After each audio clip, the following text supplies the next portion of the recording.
এজন দূৰদৰ্শী, নৈতিক আৰু কঠোৰ পৰিশ্ৰমী উদ্যোগী, যিয়ে টাটা গ্ৰুপক ভাৰতকেন্দ্ৰিক কোম্পানীৰ পৰা বিশ্বব্যাপী দৈত্যলৈ ৰূপান্তৰিত কৰিছিল। হয়, মই কৈ আছোঁ ৰতন টাটাজীৰ বিষয়ে। টাটা ইণ্ডিকাৰ দৰে থলুৱা গাড়ী মুকলি কৰিছিল আৰু উদ্ভাৱন আৰু সামাজিক দায়বদ্ধতাক অগ্ৰাধিকাৰ দি টাটা গ্ৰুপৰ ৰাজহ বহু গুণেই বৃদ্ধি কৰে।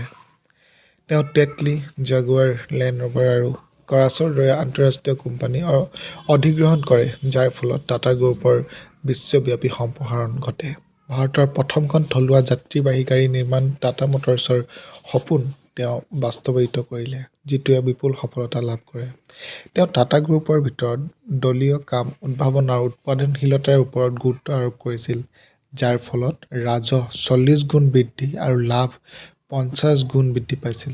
যেতিয়া ফৰ্ড মটৰ্ছৰ মালিকে ইণ্ডিকা কিনিবলৈ অস্বীকাৰ কৰি তেওঁক অপমান কৰে, তেতিয়া ৰতন টাটাই ইয়াক প্ৰত্যাহ্বান হিচাপে লৈছিল আৰু পিছত জাগুৱাৰ লেণ্ড ৰভাৰ লাভ কৰে, যাৰ ফলত তেওঁ বিশ্বব্যাপী স্বীকৃতি লাভ কৰিছিল।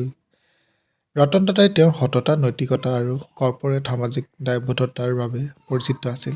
শিক্ষা, স্বাস্থ্যসেৱা, দুৰ্যোগ সাহায্য আদি ক্ষেত্ৰত তেওঁ দানশীল কামত সক্ৰিয়ভাৱে অংশগ্ৰহণ কৰিছিল।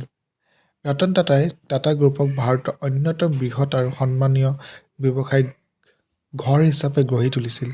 ভাৰতৰ সৰ্বোচ্চ অসামৰিক সন্মান 2000 চনত পদ্মভূষণ আৰু 2008 চনত পদ্মবিভূষণ সন্মানেৰে সন্মানিত হয়।